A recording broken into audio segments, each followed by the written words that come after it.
Good evening all of you. कैसे हैं आप लोग? सीख रहे हो, समझ रहे हो, बहुत आगे बढ़ते हैं। हम लोग बात करने वाले हैं 22 दिसंबर के डेटा की। डेटा आ चुका है और एज एक्सपेक्टेड, जैसे मैंने आपको बोला भी था कि यहाँ पे हमें अलर्ट रहना है कि ये जो भाई साहब है ना, अपने ऊपरी पोजीशन पे जो अपर लेवल है वहाँ पे जाके अपना क्या है पोजीशन बिल्ड कर चुके हैं और वहीं से आपको एक अच्छा मूव वहाँ पे दिखा।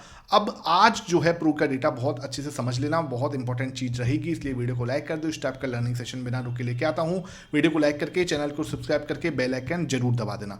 अब भाई देखें तो हुआ क्या है। देखो, मैं आपको लगातार कितने दिन से कह रहा था कि 27 नवंबर से, ठीक है, 27 नवंबर से क्या हो रहा है, पोजीशन जो है प्रो की वो बढ़ रही है। मतलब इंक्रीज नहीं, बहुत इंक्रीज हुई है। ठीक है, 35 से कहाँ पोजीशन पहुंची इनकी?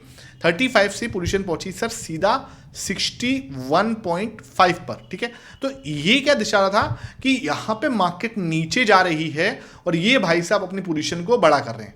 और उसके बाद क्या हुआ, प्राइस एक्शन पर भी बहुत इंपॉर्टेंट पैटर्न बना। हमने डेली टाइम फ्रेम पे बहुत अच्छे से डिस्कस भी किया और मार्केट के अंदर एक शानदार मूव आया। आपको इन चीज़ों को समझना पड़ेगा। प्राइस एक्शन को अगर मैं डेटा के साथ मिक्स कर दूंगा ना, और ये चीज़ ना होती रहती है, मतलब ये स्विंग का बादशाह है। ठीक है, और स्विंग ना मतलब मार्केट के अंदर ये लगातार करता है, बहुत टाइम लगातार इसके स्विंग जो है मार्केट में होते रहते हैं। तो भाई अगर ये स्विंग कर रहा है और लगातार स्विंग कर रहा है तो हमें क्या करना है, वहां पे इसके डेटा का प्लस में प्राइस एक्शन जब एक साथ दोनों इशारा करते हैं ना, तब हमें क्या करना होता है, वहां पे अपना दिमाग लगाना होता है। ठीक है, आई होप ये चीज समझ में आ रही है। इतना नहीं समझ में आ रहा तो आपको क्या करना है, पहले पुराने वीडियो उठा के देखो। आप पुराने वीडियो, जब मैंने आपको 28 नवंबर का वीडियो पढ़ा होगा, यहाँ पे मैं हर एक दिन सेशन बनाता हूं, तो उनको आप देखोगे ना, तो इन पे खुद पे आप काम करोगे ना, तब आपको समझ में आएगा कि हाँ यार ये चीजें काम करती हैं। चलो ठीक है, बहुत अच्छी बात। अब हम आज देखते हैं कि भाई इसने क्या किया, क्लाइंट ने आज क्या किया है, पब्लिक ने आज क्या किया है। तो इसकी पोजीशन को अगर मैं समझाऊं आपको, तो यहाँ पे अपनी पोजीशन 67.57 और हल्की से अपनी पोजीशन को क्या करा है, इसने डिक्रीज किया। मतलब कि अगर मैं देखूं यहाँ पे, तो कंपेरिजन देखें हम यहाँ पे, तो लगभग अपनी पोजीशन का इसने 1.41% का डिक्रीज जो है अपनी पोजीशन पे किया। ठीक है, तो ओके वाला सिचुएशन है, कहीं कोई टेंशन लेने वाली बात नहीं। 1.41 इट्स बेरेबल और कोई ऐसी बात नहीं है। ठीक है, हम लोग पब्लिक के अंदर क्या है, देखो सिंपल है। अब क्या है, ये भाई साहब, ये भी और ये तीनों अपनी पोजीशन के अंदर प्रॉफिट बुक कर सकते हैं और खरीदने वाला कौन होगा, अब एफआईएस होंगे।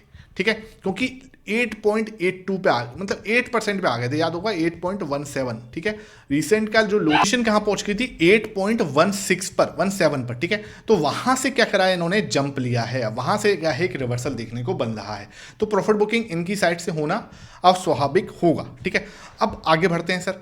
डीआईएस ने आज क्या किया है, डीआईएस की अगर मैं पोजीशन देखूं तो डीआईएस ने आज अपनी पोजीशन पे 70.09 यानी कि अपनी पोजीशन पे हल्का सा, बहुत ज्यादा कट तो नहीं लगाया, लेकिन 0.09% का कट जो है लगाया, 0.09 पॉइंट बेसिस का कट जो है यहाँ पे लगाया है। ठीक है, चलो कोई दिक्कत वाली बात नहीं, हमें यहाँ पे कोई टेंशन लेने की जरूरत यहाँ पे नहीं है।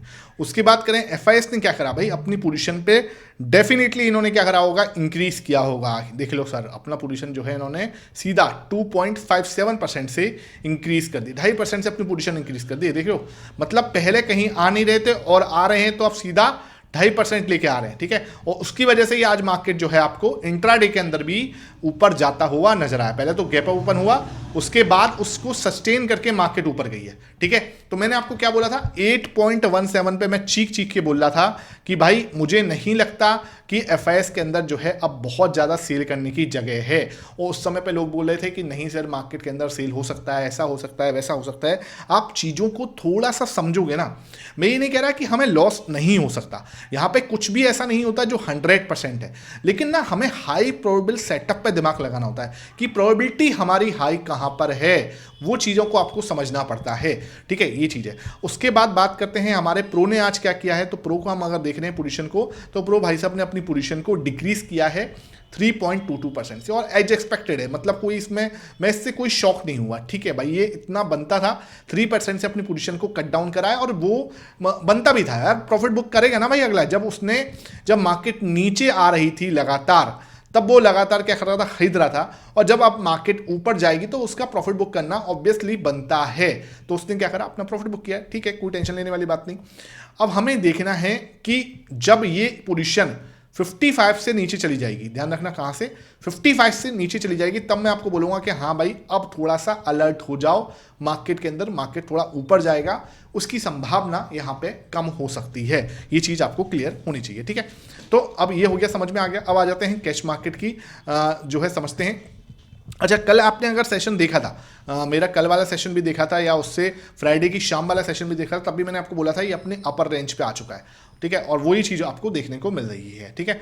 अब देखो ये इसकी रेंज है, आपको बताऊं मैं 30 और 35 से जो नॉर्मल मार्केट होता है ना, मतलब जिसमें मार्केट रेंज बाउंड होता है, उसमें इसकी रेंज कुछ यही रहती है, नीचे की साइड 30-35 तक रहती है, ऊपर की साइड 60 to 65 के बीच में रहती है, ठीक है। तो ये रहती है नॉर्मल मार्केट, जब मार्केट आपका क्या है एक रेंज बाउंड, जैसे अभी रेंज बाउंड मार्केट है, ठीक है। और जब मार्केट एक साइड ऊपर भागता है या नीचे भागता है, तो वो पोजीशन भी हम आपको साथ शेयर करेंगे जब मार्केट उस तरीके का चलेगा, तो कोई टेंशन लेने वाली बात नहीं। अब बात करते हैं कैश मार्केट के अंदर कैसा हो सकता है। कैश मार्केट में 457 करोड़ की बिकवाली आज कैश मार्केट में एफआईएस ने की है, लेकिन इंडेक्स फ्यूचर में भरपाई कर दी उसकी, लगभग 2600 करोड़ का खरीदा है, और स्टॉक फ्यूचर में भी लगभग 1100 करोड़ का इसके अंदर खरीदा है। तो आप नेट देखोगे तो नेट आपको लगभग हो जाएगा कुछ 3300 करोड़ के आसपास की खरीदारी, नेट के आसपास जो है इतना कुछ किया है इसने, ठीक है। तो खरीदारी है नेट और अच्छी खरीदारी है, ठीक है। उसके सामने लगभग 4058 करोड़ की खरीदारी आपके जो है डीआईएस भी करते हुए नजर आ रहे हैं। तो ये भी एक अच्छा जो है रिजल्ट हमें देखने को मिल रहा है, मतलब बहुत अच्छा है यार, ये बहुत सही है, ठीक है। दोनों ही खरीदारी करते हुए नजर आ रहे हैं और अच्छा मार्केट जो है यहाँ पे देखने को मिल रहा है। 0.8% आपका आज निफ्टी बढ़ा है, लगभग 200 पॉइंट की तेजी जो है निफ्टी में दर्ज हुई है, और सेंसेक्स आपका 0.8% बढ़ा है, ठीक है। आपने अभी तक एक्सपायरी वाला सेटअप नहीं देखा, मैंने वीडियो ऑलरेडी डाल चुका हूँ, ठीक है। निफ्टी एक्सपायरी पर आपको वो सेशन जरूर देख लेना चाहिए, वो शाम को 5 बजे वीडियो आ चुकी है। आपका विक्स है 1.7% बढ़ा है, फाइनली चलो थोड़ा सा राइज हुआ है। वो ये कि यार मार्केट अपनी एक रेंज को तोड़ेगा तो डेफिनेटली ये बढ़ेगा, चाहे वो नीचे की साइड तोड़े चाहे ऊपर की साइड तोड़े, लेकिन मार्केट कुछ करे तो डेफिनेटली बढ़ेगा, ठीक है। अब बात कर लेते हैं सेंसेक्स का प्राइस एक्शन। तो सेंसेक्स के प्राइस एक्शन के लिए बहुत लोग रिक्वेस्ट कर रहे थे कल लाइव सेशन में भी। लाइव भाई मेरा रहता है संडे टू संडे, ध्यान रखिएगा, संडे टू संडे हमारा लाइव रहता है लगभग 12:30 बजे, हर संडे लाइव आता हूं मैं। तो आपको क्या करना है, उसको ज्वाइन जरूर करना है। जो लोग लाइव को नहीं ज्वाइन कर रहे हैं उनको बताऊं भाई, जो भी आपके क्वेश्चंस हैं आप वहां पूछोगे तो मैं सब क्वेश्चंस का वहां पे आपको रिप्लाई दे सकता हूं, ठीक है। वहां पे हम लोग मिलकर बहुत चर्चा करते हैं एक दूसरे से, जो भी आपके डाउट्स होते हैं रिगार्डिंग दी मार्केट वो हम कवर करने की कोशिश करते हैं, ठीक है। चलो इसका तो कोई काम नहीं, इसको हटा देते हैं, कोई सेंस बन नहीं रहा, इसका हटा देते हैं इसको। हम जो मेन चीज़ें हैं वो देख लेते हैं। मेन हमारा एक तो सपोर्ट एरिया ये है, ठीक है, जहाँ से हमने एक बाउंस देखा, एक रेजिस्टेंस जिसको हमने ब्रेकआउट यहाँ पे देखा, और एक अपर रेजिस्टेंस हमारा यहाँ पे रहेगा कुछ, ठीक है, और ये है हमारा लास्ट फाइनल रेजिस्टेंस, ठीक है। तो मार्केट कहीं इस तरीके से चल रही है। थोड़ा सा जूम करके आपको समझाने की कोशिश करता हूँ क्या है। देखो भाई सिंपल है, हमने क्या करा है, इसका ब्रेकआउट कर दिया, ठीक है। ये ब्रेकआउट हमारे लिए बहुत इंपॉर्टेंट था, और हमने आज क्या करा, open is equal to low बना के सीधा एक अच्छी बड़ी ग्रीन कैंडल बनाई, ठीक है, कोई दिक्कत वाली बात नहीं। अब मुझे कल क्या एक्सपेक्टेशन है, कल यार एक एक्सपेक्टेशन हम इसके ऊपर की और रख सकते हैं, एक बड़ी ग्रीन कैंडल और बना सकते हैं। मार्केट क्या कर सकता है, एक अच्छी बड़ी ग्रीन कैंडल, जब यार मोमेंटम तेज है ना, अब यहाँ से भागना स्टार्ट किया, मोमेंटम तेज है, तो डेफिनेटली एक और बड़ी ग्रीन कैंडल खड़ी हो सकती है। लेकिन अगर मेरे से कोई पूछे कि भाई निफ्टी की एक्सपायरी है और मार्केट थोड़ा सा फंस सकता है, मामला पुट रेशियो थोड़ा हायर साइड पर है, तो हो सकता है कि हम कहीं इस तरीके से मदर बेबी कैंडल बना दें, और मदर बेबी कैंडल का ब्रेकआउट फिर अगली दिशा को तय करें, ठीक है। हो सकता है नीचे से, हो सकता है ऊपर से, वो हम देखेंगे, ठीक है। तो ये हमारी सिचुएशन बन रही है। तो अब या तो मदर बेबी कैंडल का फॉर्मेशन हो सकता है, या फिर मार्केट जो है अपना और बड़ा एक मूव जो है एक बड़ी ग्रीन कैंडल खड़ी कर सकता है। अब बात करते हैं 15 मिनट टाइम फ्रेम पर, कल के लिए स्पेसिफिकली क्या लेवल्स इंपॉर्टेंट रहेंगे, किसके लिए, हमारे सेंसेक्स के लिए, है ना। निफ्टी बैंक निफ्टी की बात हम कर चुके, तो इसको हम लोग बात करेंगे। तो आपके पास में एक रेजिस्टेंस जोन मैंने आपको बताया ये वाला है, ठीक है, लगभग आपका 85,800 का, ठीक है। 85,800 का हमारा एक रेजिस्टेंस जोन है, जो कि मार्केट पे क्या कर रहा है, असर डाल रहा है। सिंपल है, एक रेजिस्टेंस है, स्ट्रॉन्ग रेजिस्टेंस है, ठीक है, छोटा मोटा स्ट्रॉन्ग रेजिस्टेंस है, स्ट्रॉन्ग रेजिस्टेंस यहाँ पे हमें देखने को मिल रहा है, ठीक है। सपोर्ट आपको कहीं ये मिल जाएगा, ठीक है, यहाँ पे आपको लगभग 85,300 पे हमें एक सपोर्ट मिल जाएगा। तो मार्केट क्या कर सकती है, वापस आ सकती है, बिकॉज वो मैनेज कर देगी अपना पुट को रेशियो पे, और यहाँ पे अगर 85,300 पे हमें सपोर्ट लेती है, that will be a very positive thing, ठीक है, बहुत अच्छा पॉजिटिव आपके सिचुएशन क्रिएट हो सकती है। मार्केट नीचे आए, यहाँ कुछ पॉजिटिव प्राइस एक्शन क्रिएट करे, अपना जो आपका ये रजिस्टेंस था इसको एक रीटेस्टिंग दे कर कंप्लीट करके एक हैमर पैटर्न या बुलिश एंगल्फिंग पैटर्न बनाए, वापस ऊपर जाए, ठीक है, और फिर इसको अब 85,750 से 85,800 वाला जो रेंज है इसको हम कल टच करें। मुझे लगता है इस तरीके का प्राइस एक्शन कल रह सकता है।